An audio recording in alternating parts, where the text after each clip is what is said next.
starting it off with a resolution from the Herringbone Restaurant Grand Opening Concert. And Burton Swain and Dawson Tyler are here with us tonight to talk about it.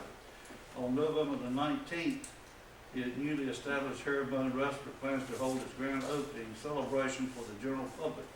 As a part of the opening, the restaurant owners have approached the town of Edenton administration about hosting a free outdoor concert. Representatives Dawson Tyler and Burton Swain are present to request that the town council consider the approval of the resolution for this special event. So, Dawson, I guess Sure. You're up, sir. Yeah. So we've got a drawing of kind of where we're interested in doing the concert, but you know, I think it's a really great. Or you want me up there? Or,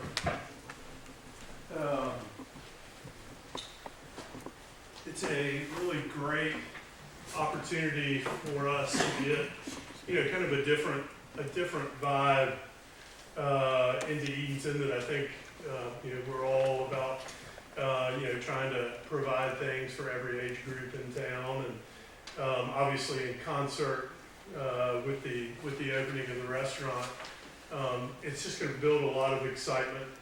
You know, bring people into town that are going to spend money at the Herringbone and other restaurants and other inns. You know, again, just a great opportunity to highlight our wonderful little town here in Edenton. The band is called the Red Clay Strays, and we have an opening act as well. They're both kind of national caliber of artists, and again, just something really special, really different. And I think with this really killer new restaurant, it's just going to be a neat evening for Edenton. And the only other thing I would say about it is it's not just Down East Preservation and the Herringbone that's putting on this show. Most of the major businesses in town have sponsored this show as well. Everybody from Regulator to Colony Tire to Sotheby's and a bunch of others. Just because, again, it's one of those things that you know, all these big businesses have a lot of youthful people that work for them, and I think they recognize that events like this, you know, really kind of cater to that more youthful audience and help us attract that audience to this town.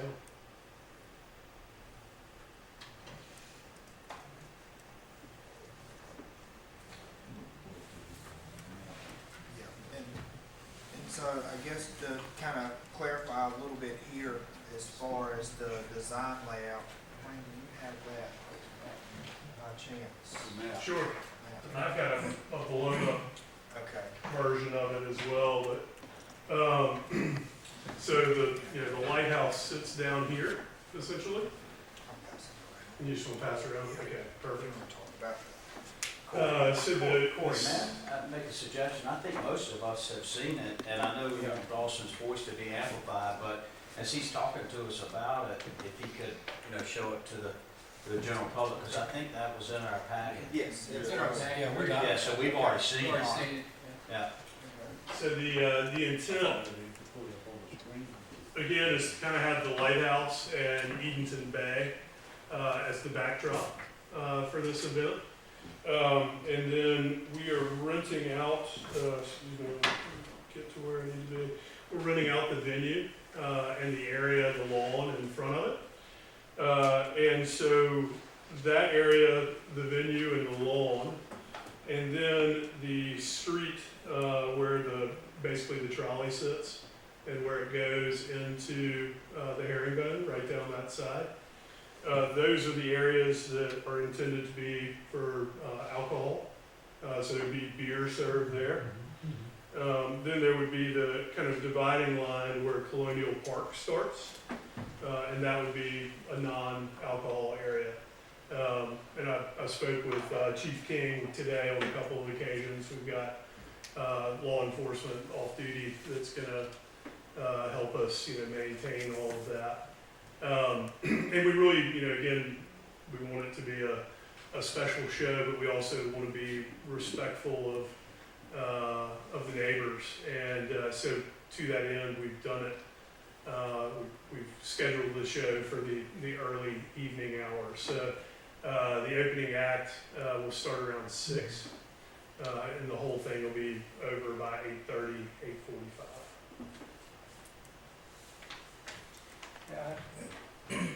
Yeah, I attended the Blocktoberfest down at, on King Street. I think I saw the face of future Edenton on that day. It was a lot younger. I was surprised to see that many young people in one gathering there at Circle and Fire. And I assume that a lot of that group is going to be coming to Yes, the sir, concert. for sure. I have no problem with the concept. I'm a little concerned with the alcohol, partly because, it's taken us 8 years to get to this point, I think. And not your fault, but I was hoping that Councilman High and I could take credit for finally opening the restaurant, but then Councilman Constant comes along and you immediately set up an opening once he's elected, so you can take full credit. But a lot of concern from the community on whether this would infringe on the park, on neighbors, and it seemed like having extending the boundaries for the alcohol, open containers, sort of pushes that limit a little bit. I'm concerned about that.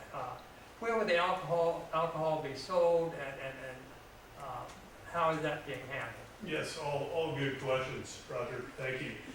So Corey and Dwayne have been working with us, kind of hand in hand, trying to be really sensitive to what you brought out there. So, not having any alcohol be able to make it onto anything that is Colonial Park property. So again, it's just the privately owned lot behind the venue, and then the venue itself, which obviously it always has parties.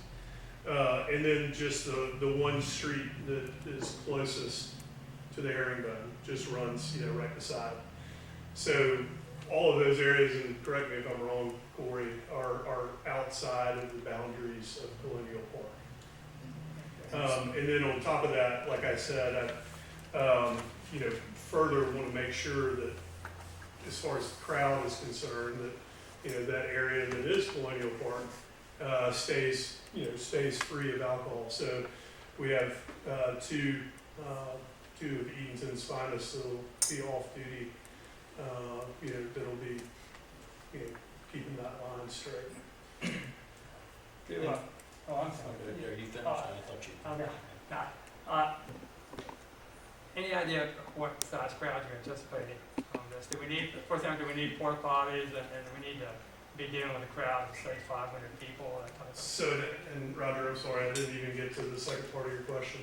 I apologize. So the idea would be to have a concession area that would sit on the road closest to the herringbone, so furthest away from Colonial Park.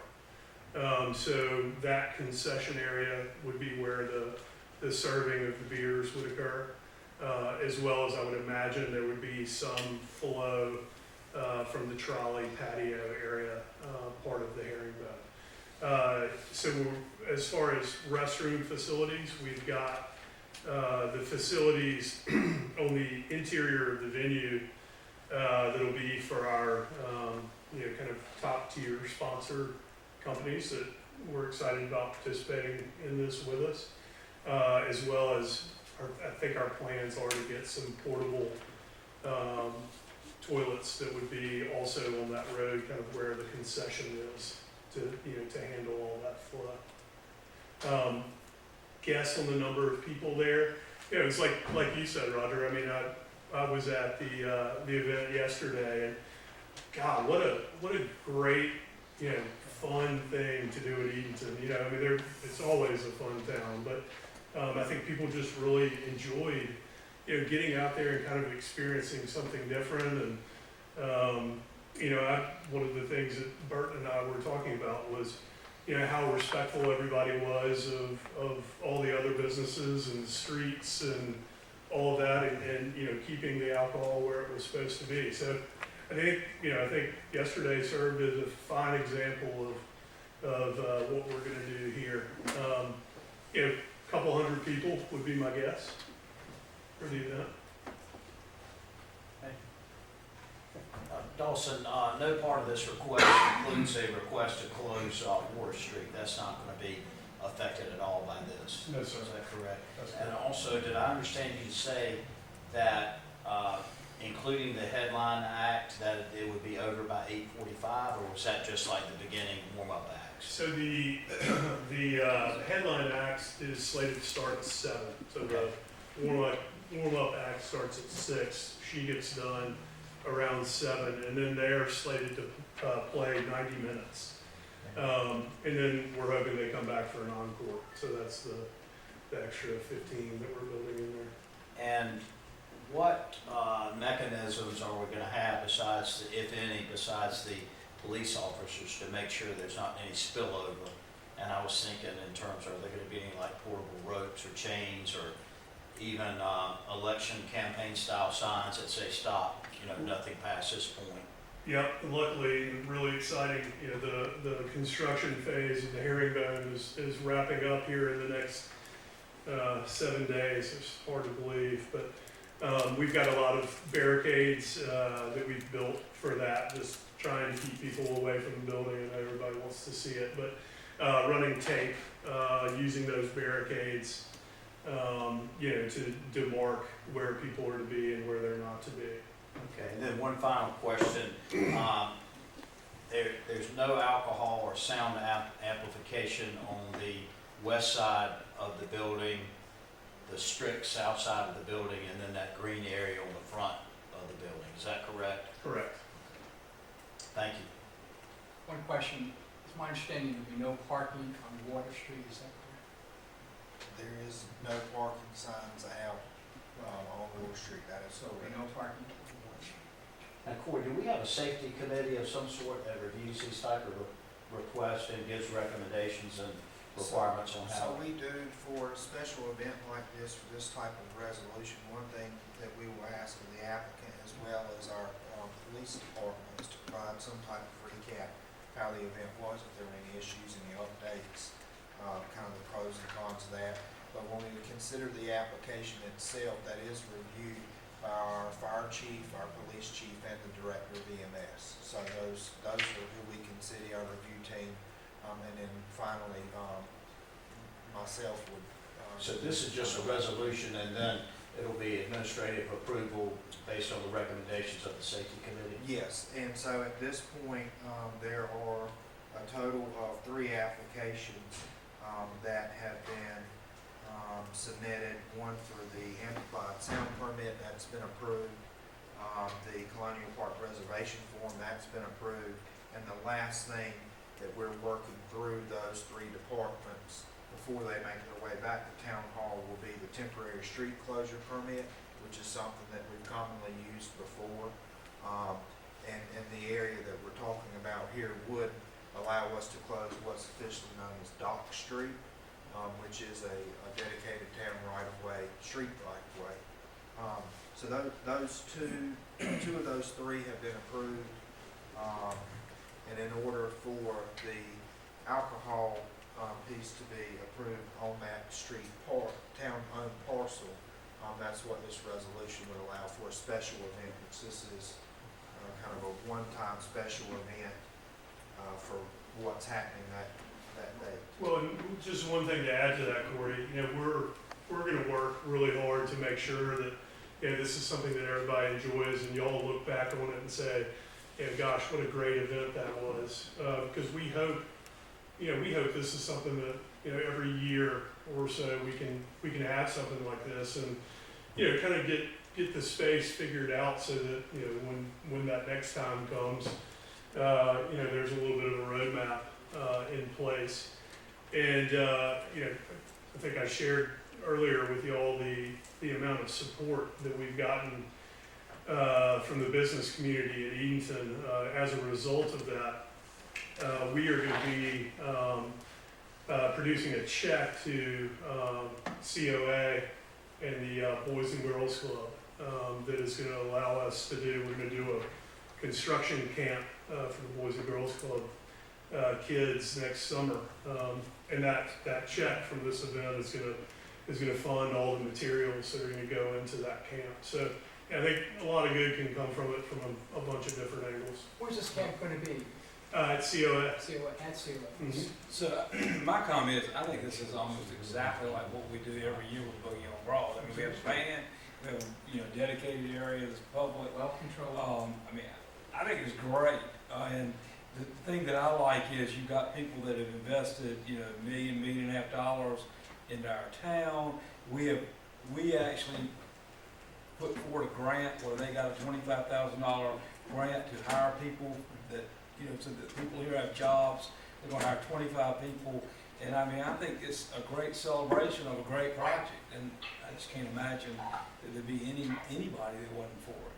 I mean, I just can't imagine anybody would ever think that's a bad thing, and it's something that wow.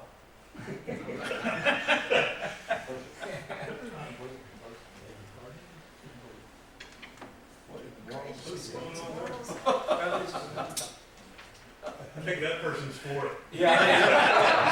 Somebody answer my- Anyway, I mean, I think we just owe you a big thank you for doing this. So. We do, Dawson, we owe you Yeah. a big thank you, and thank you. And also Colorado Joe. Yeah. And so, one thing to add here is we will have to take action, on this council. We need to decide whether to approve the resolution that was presented, which we do have, the ability to do that under chapter 130.38 of the town ordinance for these special type events. We are glad that Dawson, Burton, and Joe and the rest of their crew have worked with us to really try to understand this process and to make sure that things were done in a way that would be very tasteful and very respectful to some of the concerns that the mayor, council, or citizens may have. Well, these are people that have invested a lot in our communities, and we all know that they can do the best they can to keep it under wraps and keep things like they should. Corey and I had the privilege of touring the place one day last week, and it's going to be an awesome place for this community, that's for sure. And thank you for doing it. We've had a blast. Mayor, I'd like to make a motion to approve the resolution for the grand opening. Okay. Second. We have a motion and a second. Any further discussion? Hearing none, all those in favor of the motion, please signify by saying aye. Aye. Opposed? Motion carried. Thank you. Have a great evening. And thank you Thank you. again. Okay, the next thing on our agenda is a resolution for bridge honorary designation for Benjamin Henry Smith. Representative Fred Sproul of the Emergency Services Memorial Committee is present tonight to request council approval for a resolution of support on behalf of the application for the fallen volunteer firefighter Benjamin Henry Smith. And I think that was 75 years ago. Right, Thanksgiving this year will be. All right, Fred, you're on.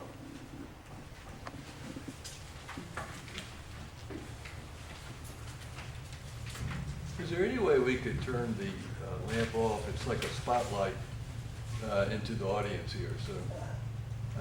The projector here. We have to move because we're very Yeah, it's not bad when, you're showing something. We tried to move over, but it's, all the chairs are connected here, so. That way, and it not be in your eyes. How's that? Better. Oh, awesome. Thank you. Now, Appreciate that. Larry, you gonna be able to see the way? it's okay. I don't think I'm gonna need my Come on, we're sitting less today. Because we've been hacked or something, whatever that is. And one of the things we're waiting on are the televisions to help address this. We've had some delays with some of the supplies and materials on the audio visual upgrades that were approved earlier this year. Where will those be located when we get up? Both sides, so we can see it from all angles. What size are they gonna be? Either 75 or 80 inch. Good evening, gentlemen. I want to let you know I really appreciate you allowing me the time to present this to you. There, just a little background information on it. November 27, 1947, Thanksgiving morning that year, Benjamin Henry Smith, age 32, was a volunteer fireman with the Edenton Fire Department and in a North Carolina state license examiner for Quinlan, Chowan, and Berkeley County, was killed instantly in the line of duty at approximately 7:30 a.m. in an automobile fire truck collision at the intersection of Granville Street and West Queen Street. According to the investigation conducted by Officer E.R. Trolley and Acting Chief of Police R.L. Pratt, gave the following account of the accident. The fire truck had answered a call on West Carteret Street and was returning to the fire station down Granville Street. At the intersection of Granville and West Queen Street, the fire truck and station wagon driven by James Gibbs of Edenton collided. The fire truck turned over on its left side and pinned Smith underneath. Owens was thrown from clear of the truck, and a third rider, Howard Sproul, was also thrown clear. Gibbs was reported as not being injured in the accident. The station wagon ran into the iron fence surrounding the graveyard at Eden Baptist Church. The truck actually rolled over on top of him and crushed him at that time. Realized it's been almost 75 years ago. We had made the approach. It was not in the policy of the state at the time in 2014 when we did the law enforcement officers for the bridge dedications. It just came back up, and I'm here before you to try to get this done for him in his memory as well. It's open for emergency services workers now, and we should honor each and every one that gave his life in the line of duty. Sheriff Sproul, Yes, refresh our recollection, this request is not gonna run into the same problems that we ran into with, former police chief, Parrish, I believe. Did we run into some problems with, DOT on that request? This one should not, because it's a direct link that he was killed in the line of duty. The policy actually states that. Okay, There, let me pull it out for you just a second, got it right here.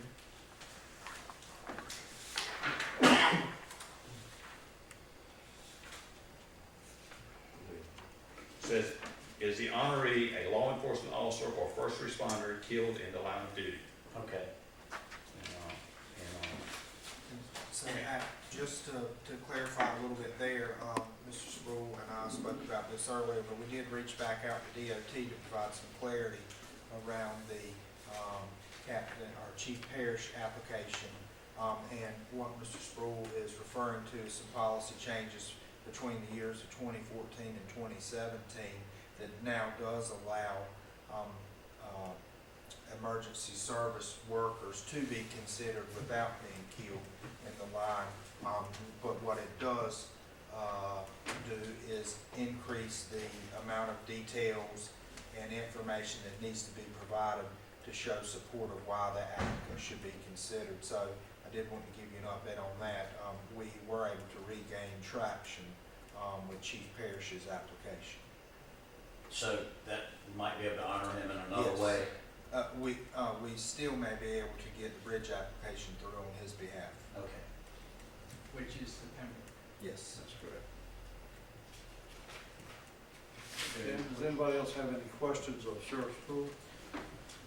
And to clarify here, the bridge application that's being considered, the bridge location for this applicant is being considered as the one that's along Filbert's Creek there between Kellogg's and the Freeze.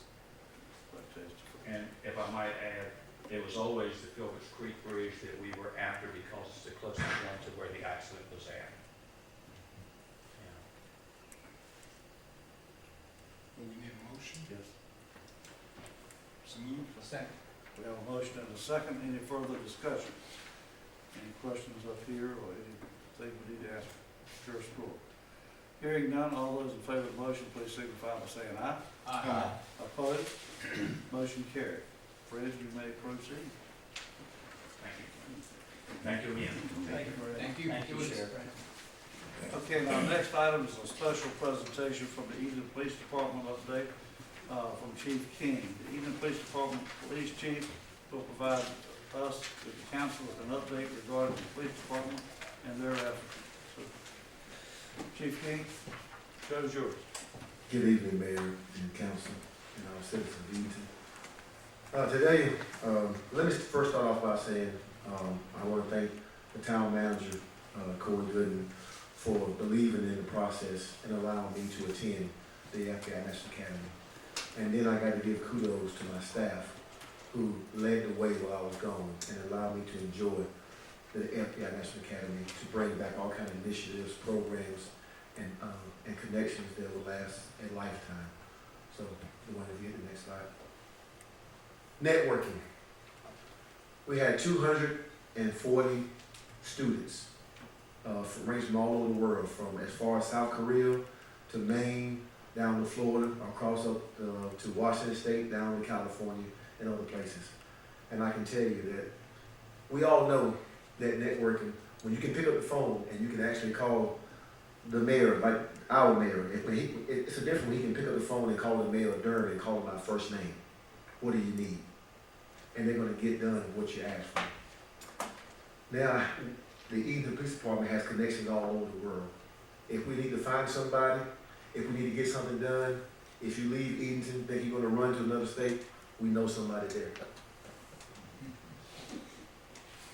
Also, we all know that in our jobs, in our lives, no matter what profession you're in, a lot of policies and rules and regulations, they similar, they look the same, town ordinances, policies. So now, if I need a policy on something that we don't have, something new comes out, police reform comes out, we need to get policies on this, I got a whole bunch of brothers and sisters that I can ask who has this policy. And I will get a network of policies. Probably get so many emails that I have to tell somebody to stop sending me the emails from policies. Next slide, Wayne. The most important thing about the FBI is education. If you have a bachelor's degree when you attend the FBI National Academy, they push you there. You have to write papers. I told the town manager Gooden that I was tired of seeing double-spaced APA style 7 to 10 page papers. We had to write them every night. But here's the blessing from it. If you have a bachelor's when you go there and you take those classes and you're serious, you can graduate with 17 hours towards your master's and will transfer at any university in the United States. So where can you go get 17 hours in your master's while you're working? And most universities, like the University of Virginia or Liberty University, so many others, would transfer all 17 hours, and most of them have 30-hour master level courses. So you're over halfway done. So what better way for training my staff to come behind me to attend this academy and only get them in the forefront? That's one of make sure that they continue their education, and it's not costing them a lot of money.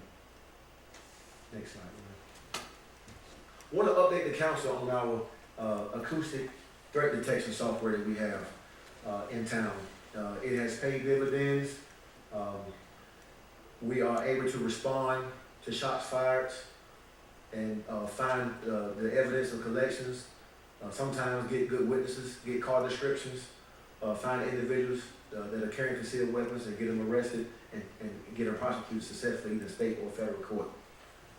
It also works very well when somebody's setting firecrackers. And that's just no difference between a firecracker and a gunshot. I hate to say it, so I'm not going to say it, and we have been doing great as far as call for services. And I don't want to jinx ourselves, but the community is doing good as it relates to shots fired calls. And I'm not going to sit here and tell you that it's because of this software, but the software helps. And it deters, and it enables our response time to be 10 times quicker. Next slide. License plate readers. I came to council earlier in the year to ask them to field test these license plate readers, where we got them installed on Friday. The software is up and running. They're doing some tweaking and testing, and we should go live probably about Wednesday or Thursday this week. And then we're going to have 60 days to try everything out. What these license plate readers are going to do is going to give us real-time information. If your tags are bad, we're going to know about it. If you want it and you're the owner of the vehicle, we're going to know about it. If your driver's license revoked, we're going to know about it. If the car is stolen and it comes through, we're going to know about it. We're going to have a picture, we're going to have a time frame, and we're going to respond. So we're hoping that after our 6-day trial is up, I'm gonna come back before council, let you know the good, the bad, and the ugly, and, see if we can, purchase these 2 and possibly 2 more to be able to keep, these people from other cities and town, the ones that are not supposed to belong here, out of our town. Next slide. Any questions whatsoever? Yes. As you said, we don't have the license plate readers installed yet. Yes, we have them installed now, but right now, we haven't gone live yet because they're tweaking their software for us to go live. Okay, Mhm. okay. So we should go live either Wednesday or Thursday this week. And after 60 days, you're gonna reevaluate. Yeah, after 60 days, we'll decide if council approves it, we'll keep them. If not, we'll pack them up. I'm gonna come back before council with data of how many arrests we made, what we saw, things like that. Yes, sir. Will this new technology be able to track down speedsters that's running down streets too? No, it won't track down speedsters, but I can tell you, what it definitely will, do is allow people to tell us the truth. Because when we have these incidents and these cars start leaving and nobody's seen nothing, now I can at least say your car was there. I can't say you was driving, but I can at least put your car at the scene of the crime. Where they be located, the 2? Right there, they're located, No. in the, We don't need to tell the public that. The public does not need to know where they're located. Or you can tell me after the meeting. all right. Any other questions? One other. Yes, sir. No, one time we had several vacancies in the department. Just checking with to see if those vacancies have been filled, or we still have vacancies. Yes, sir, we have some vacancies, but, with our manpower has increased now. So I've hired 2, I've hired, Officer Patterson and Officer Lassiter, Lauren Lassiter, and I have 3, and I have Officer Russell, who's waiting his, certifications come back. The state has it, just a matter of them, sending it back to me, swear him in. And I have 3 in school that are currently doing awesome right now in school. And then once those 3 graduate, around about December, I will only have 1 vacancy left. So does that mean we got 4 right now, we're 4 short? Yeah, well, I don't, not necessarily 4 short, Councilman High, because you have to count them because they in school. Oh, okay, Yeah, but so basically 1 short. 1 short, yes, sir. What's your biggest competitor for staff? Elizabeth City? Any other city? Well, it's ironic that you asked that, sir. It's not really the competition. I think, and this is a conversation for another day, I think that cities and municipalities have, looked at insurance and looked at longevity. We still get longevity here, and you have to, and we still get insurance after you retire. But some people who, who come here would not get insurance unless they stay here 30 years. So that's some of the telltales that are calling people to jump ship, because these young officers are not getting insurance when they retire from these cities, so they're following the money. But, and that is some of the competition. I think you wind up going to Elizabeth City, and then you wind up going to Camden, and then all of a sudden, somebody else, raises their starting salary up, and then they follow that job, and they're just chasing money. Thanks, Chief. In your schooling, is there any new technology out there that you discovered that can help keep Edenton safe? Well, the best way to help keep Edenton safe is we have some great technology. We just need to work together and continue to work together, with our citizens. And we need for them to not be afraid. I understand sometimes some people say I live alone, I'm worried about retaliation, but we have to send a message to these individuals that if you come to Edenton and you do something in front of me, I'm going to tell it, and I'm going to show up in court, and I'm going to help the district attorney and the police department convict you and get you out of my town. That's the best way to get and to send a message. Chief, how's the slogan working? You see something, say something. Is that working better now? Yes, it is. I posted on Facebook. It's been great. We have been getting direct messages on Facebook for larcenies, people identifying people and letting us know exactly who they are. And we're able to find. We have closed out a lot of cases only because we're being transparent and communicating with the public. Some may look at it as, or may feel like we're trying to degrade someone by putting them on Facebook. We're not. They wouldn't be up on Facebook if they didn't go take something that didn't belong to them. They wouldn't be on Facebook if we didn't need to talk to them. And most of the times that we try to do the best we can to find the individuals first before we put them on Facebook. And I'm glad you brought that up, Chief, just to share, that is one of the last options, the chief and his staff, really look into, is when there's really just a lack of, public information to be provided, and we're really drawing any blanks on a certain situation that may have happened. Chief and I usually talk through most of those, before they're put up there, just to make sure that we do things in a tasteful way, and Chief fully understands that. But that oftentimes provides dividends that we would have never considered to have gotten in from the public. So I do commend you for doing that, because it has been a very valuable tool for us. And Councilman Costin, I didn't mean to cut you short by any sense of the word, but I think the chief will agree with me that we don't need for the general public to know where these things are located, because if they do, they're gonna know how to avoid them. Right, and they're That's visible the from reason the I street, said is that right? Say again, It's sir. pretty visible from the street though, is that right? If, yeah, I guess you have to know what you're looking for. Yeah, okay, I was just kind of looking at the picture that you had here, it looked pretty visible from the street, so you'll see it regardless. And how many do we have in this 60-day test? Two? Two, yes, sir. And one of the things the chief and I had discussed, to go through, was to really try to get unbiased data. We didn't want to have a very useful tool for us that we could potentially use in the future to get bad results by being avoided. So we really want to try to really have some really non-biased data to really go off of. Then we really know, just what's really their worth. When And you're it's- in town. 60 days, is that the longest we can give it a test? Do you know, is that the longest period of time we could test it? I asked for 60 days, but Councilman High, I will go back and ask Mr. Duncan, can we get 90 days? Yeah, I was just hoping we could get a bigger data sample than that, but if we can, we can. Yes, sir. Yeah. I definitely will. 'Cause I can tell you with the license plate readers, for example, if we stop a vehicle and a person says, hey, I'm coming from Windsor, we can go in there and look and see that person at 8 o'clock that morning just crossed the Verrazano Bridge in New York.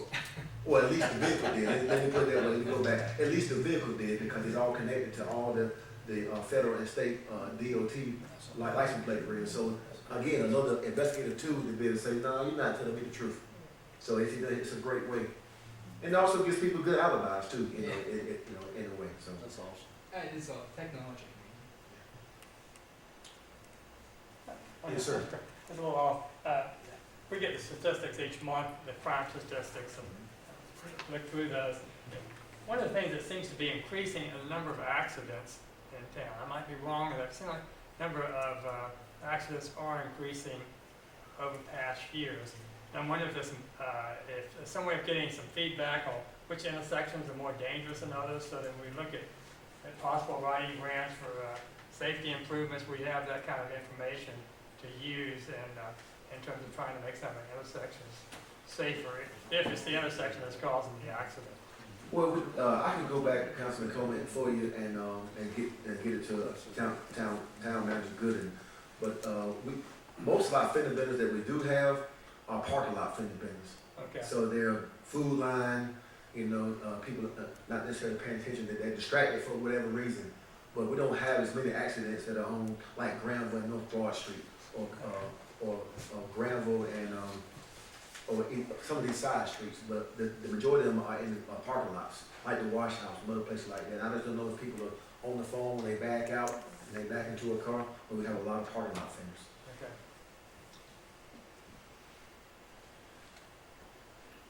Any further questions? I'd just like to make a statement. Chief, Corey and I watched your graduation. You made us very proud of you to be one of the 240 selected from all over the country to go to participate in this school. We thank you. We wish you the best of luck. Yes, sir, we appreciate it. Thank council, thank my town managers. Definitely gotta thank my staff, because my staff held it down, and I really appreciate what they did, and when I come back, it was the same place that I left, so I appreciate it. Thank you. Keep on your bleeds and all that. Yes, sir. Thank you. Thank you, Chief. Thank you. Okay, that finishes our special meeting, and now we'll need, go right on into our committee meetings, and the first one is our administrative committee, and that's chaired by Councilman Hyde. Thank you, Mayor Stallings. We have two matters to present tonight. The first is a salary schedule and salary range update. Council will recall back in June of this year, we voted to approve a minimum hiring rate of $15 an hour for our full-time employees and $12 an hour for our part-time employees. This change was included in the budget for FY 22-23, and the intent was to keep and attract and recruit good town employees. Since the town council voted in favor of that increase of the minimum hiring rates for both full-time and part-time employees, Corey and Virginia and Tammy have worked hard to determine what effect that would have actually on our budget and how we're going to phase that in and pay for that in the coming year. So I'm going to hand it over to Corey so he can give us some more detail on how we are going to phase it in and pay for it. Thank you, Councilman Hyde. And to kind of reiterate that, we knew that there would be multiple steps to that initial change back in June. One of the first things that we really had to work towards was to help us with some of the recruitment. And that was the initial first half of that, and why that was so important for our new young hires as well as our new part-time employees. On the back side of that, we knew that there would be some ripple effect, that would have changes, because when we did that, we actually took 3 of our lowest paying positions and actually put those closer to that $15 an hour rate, which basically consolidated everyone from 8, 9, and 10 up to a level 10. When we made that change to grade 10, we were able to initially only impact that pay grade and those particular job classifications. Virginia and Tammy and I have worked through this. We look back to our 2017 policy and pay upgrade or update that we approved 5 years ago. We actually reached out to that vendor that we used before to get some input from her, to let her know kind of where we were. She offered to provide us with some additional information as far as time and cost, which we're working on now. We're still yet to receive that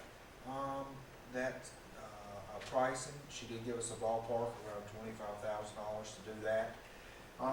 But where we knew we really needed to take this into our own hands and really kind of look at where we were now prior to making that update, she advised us that her, as well as many of the colleagues, were 9 to 12 months out. That it would take her roughly a year for her to review. We knew that we had to do something a little sooner than that. Virginia and I worked through this quite a bit on the finance piece. We took the same matrix and metrics that were provided from 2017 and the recommendations at that time to consider the cost of living adjustments that we received from the state as our starting point, which I think this year was 2.5%. We took those values from where we were when we still had grades 8, 9, and 10, consolidated those up to the $15 range, and then we applied that same minimum starting increase from grades 11 through 35 at that 2.5% number. Then from that, we were able to extrapolate our minimum rates, median rates, and maximum rates.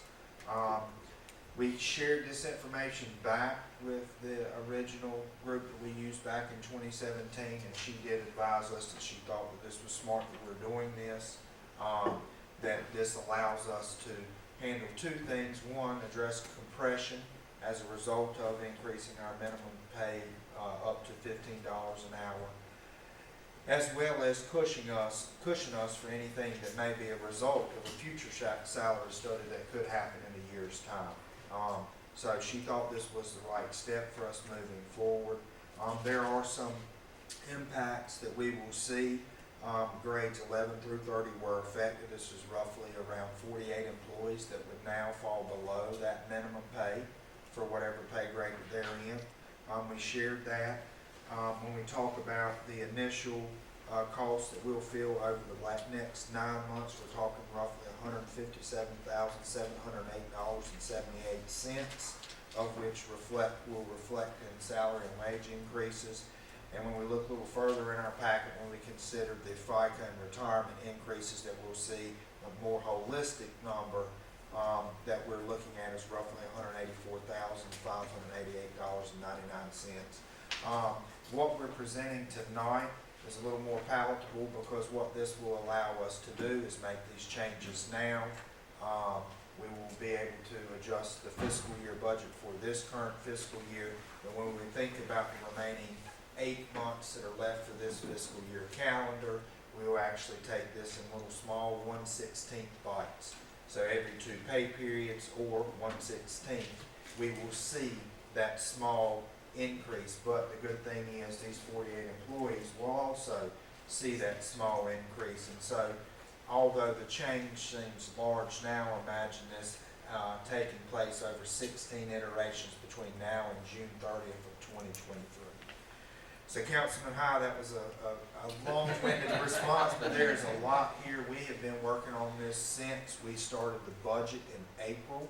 This was a daunting task for Virginia and Tammy to really pull resources together and for us to circle back on.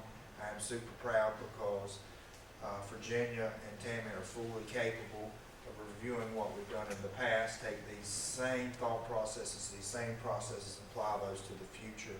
And then also to reach out to their peers like we did to get some type of peer review to see, hey, does this make sense? So I want to really thank Virginia and Tammy working very hard on this and just giving me the time to speak on behalf of it tonight. This will keep us from having to spend that $25,000. Yes. Yes, it will. And two things, as a part of the budget process, we determined, A, that we could afford it, and then B, how we could afford it. Yes. And we previously voted on it, so we don't have to recommend that this move forward to full council for further vote, do we? We do. We need Okay. to, the administration committee needs to recommend that we send the salary schedule as well as the salary range update to full council. To vote on in Yes. October. Yes. Does anybody have any problems with that? Okay, we'll move that forward, that recommendation. Sounds good. The second report that we have is the Confederate Monument update.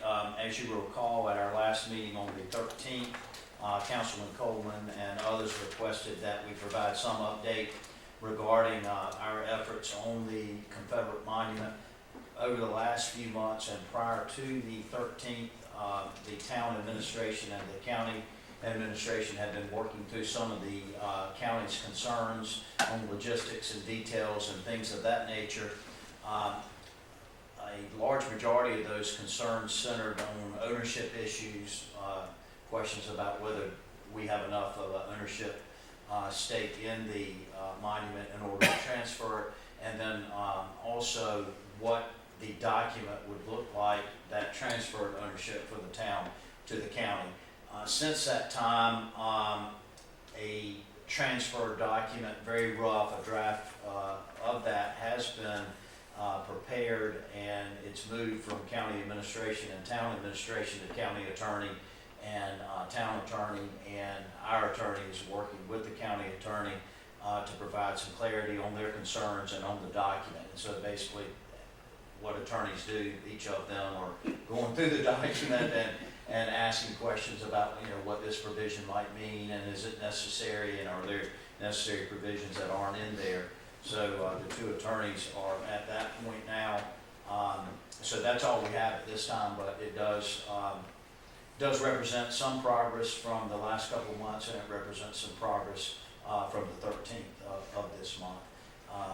There's nothing other than that report that we have. I don't think there's any action on our part. We just ask that we hold the attorney's feet to the fire and keep on moving forward on that.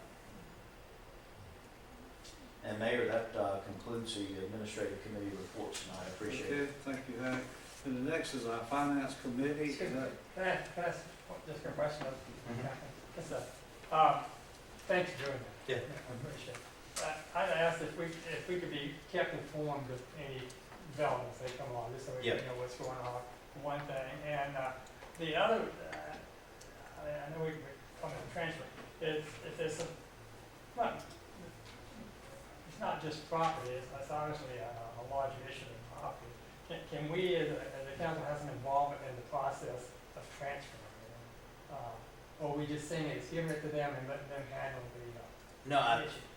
I think, and I'm obviously not the town attorney, but I think the result of the discussions between both attorneys would be a document that both attorneys have vetted and approved, and then it would come to each board for us to take a look at it. So I think the short answer is yes, we would have some input, yeah. Okay, thank you.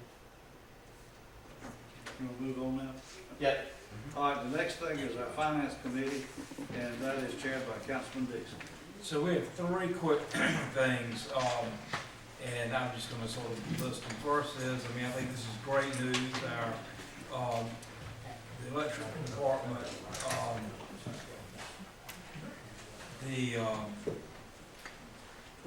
they had, the actual power purchased was over budget by 686. Amendment will allow the revenue expended for the electric fund, which is required by statute. So that's the first thing that will just go on, you put on the vote on next meeting. Then the second thing is basically, we bought that leaf purchaser, we got the 184,000 in, and then we're spending. And so that's the second thing. And then the third is, we just basically talked about the increases in the salary grades, and the exact figures that Corey talked about are in this budget amendment, which is 184,588.99. So all those will go on to be voted on at the next meeting. I just want to say, I was behind the leaf truck today for about 5 minutes, while I was picking up, and it needs to be replaced. Yes. It has served its useful life. Yes. Any other comments on that? That's it for the finance committee. Okay, at this point then, we will go into closed section per NCGS 143-318-11, A and 6, to conduct performance evaluation of our town manager. So I need a motion for us to go. So moved, Mayor. Second. We have a motion and a second. Any further discussion? Okay. All those in favor of the motion, please signify by saying aye. Aye. Opposed? Okay, we will now go into closed session.